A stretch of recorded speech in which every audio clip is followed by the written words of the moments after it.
So this is now a discussion on RH incompatibility. Okay. When you look at your blood types class, you will say your blood type is A plus, B plus, AB plus, O plus, sometimes A minus, B minus, AB minus, or O minus. My blood type is B plus. So you see two characters here, meaning you see a major blood group. I have beta antigens or B antigens because I am a B-type person. In the same manner, if your blood type is A+, then you have an alpha antigen or A antigen. If you are an AB-type person, it means you have both A and B antigens. If your blood type is O, meaning to say you do not have any antigen at all. So antigens are either A or B. Some people have both, making them AB, and some people do not have, making them type O, which actually means zero. Walay O antigen, ha? It means zero or empty antigen. But also, class, you would see an integer next to the whole whole blood group, no? You see a plus or a minus sign. The plus or a minus sign, class, is an indicator of whether or not a person has or does not have a delta antigen. So the plus here represents your delta. So since I am a B plus person, it means to say na ako'y B antigen, naapod ko'y delta antigen. Some people would have a minus next to their blood type because they do not have a delta antigen. The delta antigen class is found inside every red blood cell. It is a protein that is found inside every red blood cell. Now, nganong naamay mga tao nga positive? Nganong naamay mga tao nga negative? Nganong naamay mga tao nga naay delta? Nganong naamay mga tao nga walay delta? It's because of what they get from their parents. You will only have a negative blood type if both of your parents have a negative component in their blood. Remember, our genes or our chromosomes are always paired. Example, this is your mother and this is your father. Si mama, class, has a copy of a positive gene and also have a copy of a negative gene. Si papa at the same time, naa siya positive, naasad siya negative. To ask, unsa man ang blood type ni mama? Is she positive or negative? What will the mother manifest? She will be a blood type positive person. Nga naman, because a negative or an Rh negative is a recessive gene. Meaning to say, for a person to manifest it, you have to have 2 copies of the gene. So kung recessive gani siya, class, kinahanglan na akay duha ka kopya. Okay? So kani, 1 copy ni mama sa iyang gene, sa iyang dugo is positive and 1 copy is negative. Therefore, what is the blood type of mommy here? Mommy is positive. Nga naman, she only has 1 copy of the negative gene. Again, para mo negative ka, you have to have 2 copies of the negative. On the other side, si daddy, class. Unsa may blood type ni daddy? Positive gihapon si daddy. So si mommy, B+, example, si daddy, B+ pod, bisa naa siya copy of a negative gene. Nganong plus man ang nigawa sa iyahang dugo, class? Because he only has 1 copy of the gene. Okay? So mama and papa are both positive. But naa by chance nga naa sila'y anak nga mo negative? Yes. Because sa upat ka anak, usa anak, class, plus. Usa ana plus negative. Usa ana negative plus. Usa ana negative. Meaning to say, if mama has a copy of the gene, bisag positive siya, and papa has a copy of the negative gene, bisan positive siya, na ay tendency nga 25% or usa sa ilahang upat ka anak ang naay negative. So if the baby will manifest 2 copies of the negative gene, it simply means nga ang iyang blood type is RH negative. Okay? Why is it important to talk about the RH factor or the rhesus factor? The rhesus factor refers to the delta antigen. Okay? Why is it important to talk about the rhesus factor? Because class, this has a serious and fatal effect to the baby. This will happen class if si mother nimo is a blood type negative who is pregnant with a baby who is blood type positive. So this is where the problem arises. Kung si mama negative, si baby nimo positive. Nganong magka-problema man ka ani class? Okay. Remember, the problem class does not happen in the case of a first baby. The problem will happen on the second baby. Okay ra si first baby. Nganong ingon ana man sir? Mind you class, that the circulation of mama and the circulation of the baby does not mix up. The circulation of both mama and bata does not mix up. Ang circulation ni mama is exclusive to the mama and the circulation of the baby is exclusive to the baby. In simple terms, ang dugo ni mama ug ang dugo ni baby dili magsagol. Nganong dili man na magsagol ang ilahang dugo, sir? Because you have a placental barrier. The placental barrier acts to separate the circulation of the mother and the circulation of the baby. Lahi-lahi sila og circulation. Magtagsa-tagsa sila og circulation. Dili magsagol ang ilang dugo. Naay mosulod, naay makagawas, pero di gyud in the sense nga nagsagol because we have a placental barrier. Okay. Ang problema man good class is kung positive ang imong dugo naa kay delta.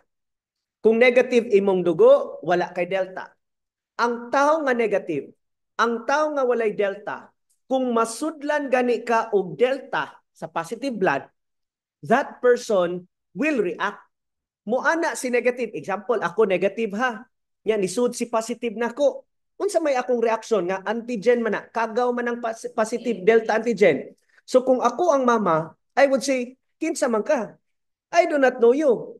Therefore, you are foreign to me. And because you are a foreign body, I will have to create an antibody to kill you. Because again, a delta antigen is somebody who is foreign to me because I am a negative person. Again ha, kung negative person ka, nga naay mosulod nimo nga delta antigen, wa gid ka kailaan na.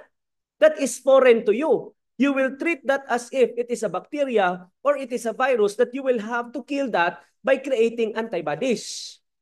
Okay, karon. Si mama negative, walay delta antigen.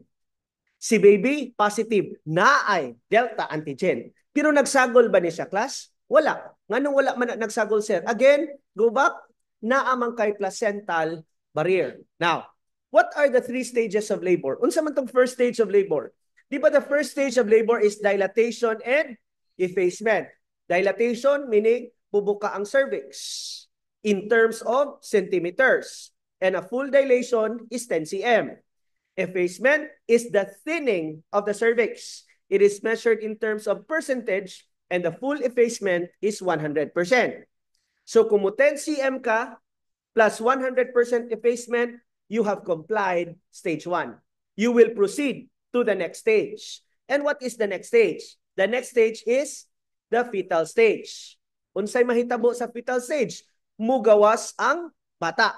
The moment nga mugawas na ang bata, you have complied the fetal stage. You will now proceed to the third stage. And the third stage is the placental stage. But the placental stage involves 2 phases. Number 1, separation. And number 2, expulsion. Okay? Now, this is the first pregnancy. Mauni ang una nga pagmabdos ni mama. Again, si mama, negative. Ang baby, positive. Okay. Ni-dilate and efface. Okay na. Sunod, mugawas ang imong bata. And the baby is okay. Okay? Sunod, nigawas naman ang imong bata. What's the third stage of labor? Placental stage, meaning there will be placental separation and then placental expulsion. There will be separation and then there will be expulsion. Meaning to say, class, ang imong gipanghambog nga placental barrier is now broken. Nawagtang na ang placental barrier. And what is the effect if wala na kay placental barrier? Magsagol na ang dugo ni baby o ang dugo ni mama. Nagsagol na. Okay? Now, kung magsagol na siya, go back. Si mama ni mo negative, walay delta. Si baby positive, na ay delta. Unsay naa sa positive, naa siya'y delta nga wala sa negative. Meaning to say, positive man imong bata. So this carries a delta antigen. Now, since you are inside the mother's womb, naa ka sa sulod sa tiyan ni mama, unya na ay delta antigen, remember negative si mama. What does a negative person do? He will have or she will have to create an antibody to kill the positive blood. Okay? So maghibo na si mama nimo og anti-positive or antibody against the positive blood. Now, this antibody against the positive blood will begin to kill any red blood cell, any positive blood, or any delta antigen in the system. Iyahang patyon. But does it harm the baby? No, because the baby was already out and safe. Ingon naman ta, okay na to si baby. Okay? The baby was already out and safe. Now, si mama nimo has already formed an antibody against the delta antigen or the positive blood. But it does not harm the first baby because the first baby was already out and safe. What if namabdos na put again si mama? So this is your mother now. Remember, blood type ni mom is negative. And what has the mom formed? She has formed anti-positive. Kung namabdos siya and the fetus class is positive, okay? Unsa may epekto din ha. Kaning imong antibody against the positive blood, they come in the form of immunoglobulin G. They come in the form of immunoglobulin G. And what do we know about immunoglobulin G? It can cross the placental barrier. Meaning to say, this anti-positive blood can readily cross your placental barrier because it is in the form of immunoglobulin G. And what does the anti-positive target? It targets all the positive blood.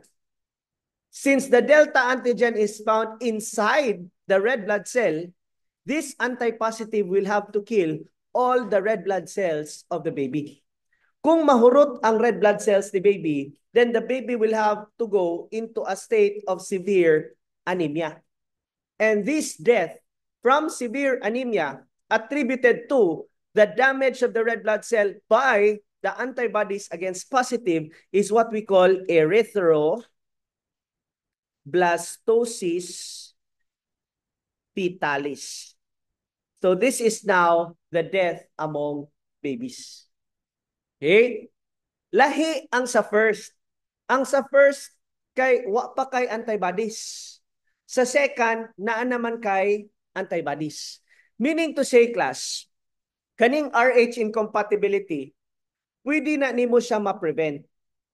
Pwede na nimo siya ma-prevent. How? By preventing the formation of the antibodies against positive blood. We need to stop this formation. And how do we prevent mothers from forming antibodies against the positive blood nga maoy mo patay sa dugo sa bata? We give the drug of choice. And the drug of choice is your RhoGAM. Okay? RhoGAM is the drug of choice. Kaning tambala class is responsible para dili mo form og antibodies ang imuhang mama. Okay? Para di siya mo form og antibodies. That's why when the mother is Rh negative and she is pregnant, we would have to give her RhoGAM. And RhoGAM is given 2 times. The first time RhoGAM is given is at 28 weeks AOG. So while the mother is pregnant. And number 2, we need to give it within 72 hours after the delivery of the baby. Why is this important? Because class, within the 72 hours, this is that period of time where the mother begins to form the antibodies. So aron di siya muhimo og anti-positive blood nga antibodies, muhatag tag ROGAM. Yeah, sir, why do we have to give it at 28 weeks? Well, the ROGAM given at 28 weeks serves to be given as a form of prophylaxis.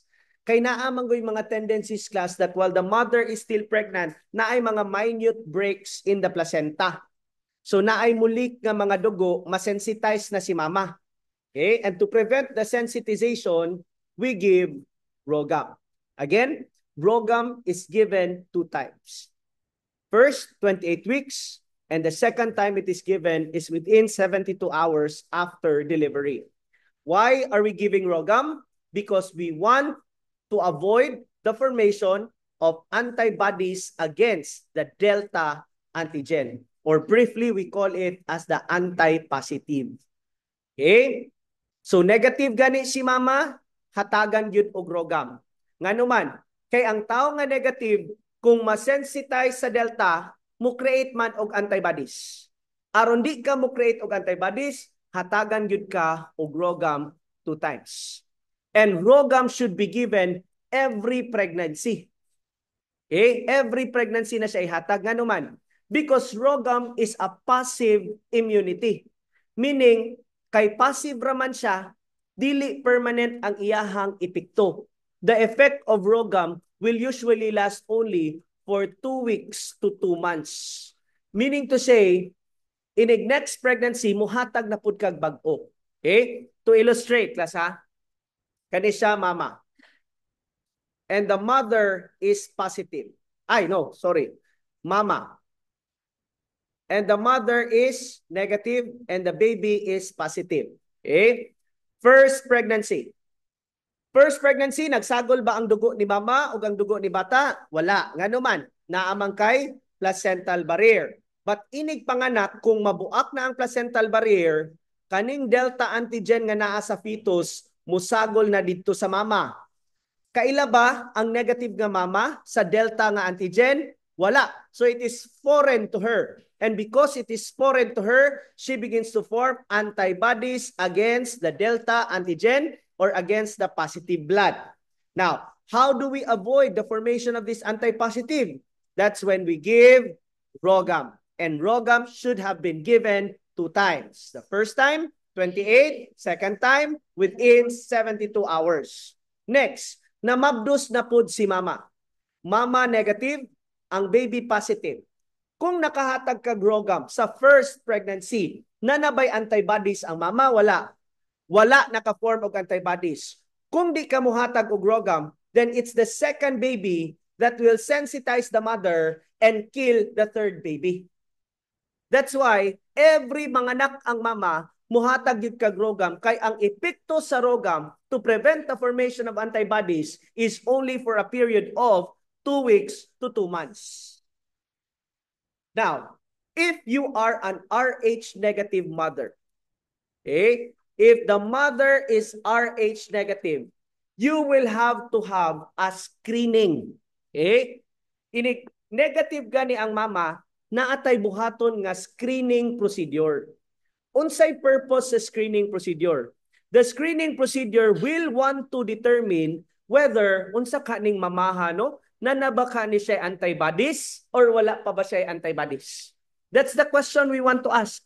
Ikaw, mama, negative man ka ma'am. Nana kay antibodies or wala pa kay antibodies? Mayroon na mama, malay ko. Saan ako pagkaibaw? So we need to undergo a certain test to answer that question. And that test is what we call your Coombs test. Okay? The Coombs test class is either direct or indirect Coombs test. The direct Coombs test will utilize the dugo of the bata as the sample. Ang indirect Coombs test, we will be using the dugo of the mama as a sample. Direct kung sa bata. Indirect kung sa mama. But kung sa bata or sa mama pa na ang imuhang i-check, it does not matter. The question to be asked is the same. Unsa man ka ma'am, naa na ba kay antibodies? We do Coombs test. Meaning to say, if Coombs test is done, and the Coombs test will say, yes, naa na kay antibodies. Sometimes the Coombs test will also say, no, wala pa kay antibodies. Now, kung gi-Coombs test nimo ang Rh negative nga mama, and the Coombs test said, yes, naa na kay antibodies. My question is, will you give ROGAM? Again, si mama Rh negative. Okay? Imong gi-Coombs test. Ningon si Coombs test, ma'am, naa naman kay antibodies. Okay? The question is, will you give ROGAM to a mother who is Coombs test positive? Will you give ROGAM? The answer is no. So your keyword class is, when your Coombs test is positive like this, then do not give ROGAM. But if the Coombs test is negative like this, give ROGAM. That's your keyword. Nga naman, kung Coombs test positive ka class or ni yes ka, meaning to say, naana kay antibodies. Nga nung hatagan pamantika ROGAM, nga there's nothing to prevent kay naan naman ka. Okay? Or, when the Coombs test is negative, meaning wa pa kay antibodies, should you give ROGAM? Yes, because you don't want the mother to form antibodies against the delta antigen. So remember the rule, class. If the mother is Rh negative, bahala nagnanganak ka o abortos, nagka-ectopic, hatagan yun ka o ROGAM. Because we do not want an Rh negative mother to form antibodies against the positive, because it will only harm the next pregnancy, not the current pregnancy. How does it harm the next pregnancy? A severe case of anemia called erythroblastosis fetalis. Now, to understand that, class, remember, our problem is when the mother is negative and the baby is positive. What if, let's make it this way, si mama nimo positive and si baby nimo negative. My question is, do we need to give ROGAM in this case? Remember, class, ganina, if you look at this, our scenario, si mama nimo negative pero ang bata positive. Ato kahang balihon, class, where the case is si mama nimo positive but si bata negative. Should we give ROGAM in this case? And the answer is no. Nganong no man, sir? Oh, tanawa ang baby, ha? Let's try to break the placental barrier. If you break the placental barrier, will a negative blood or does a negative blood have the delta? Wala. And even if naana siya delta, will a positive mother say, that's foreign to me? Di ba, dili? So the problem, wala. Because a negative has no delta, and even if it has a delta, a positive will not react to that. Because a positive has that delta antigen. Okay? But it's different, class, when the mom is negative and the fetus is positive. Why? Because the positive has a delta antigen which a negative mother does not know. Foreign na to her. So the problem is when mama is negative and the baby is positive. Not a case where the mama is positive and the baby is negative. And that ends Rh incompatibility.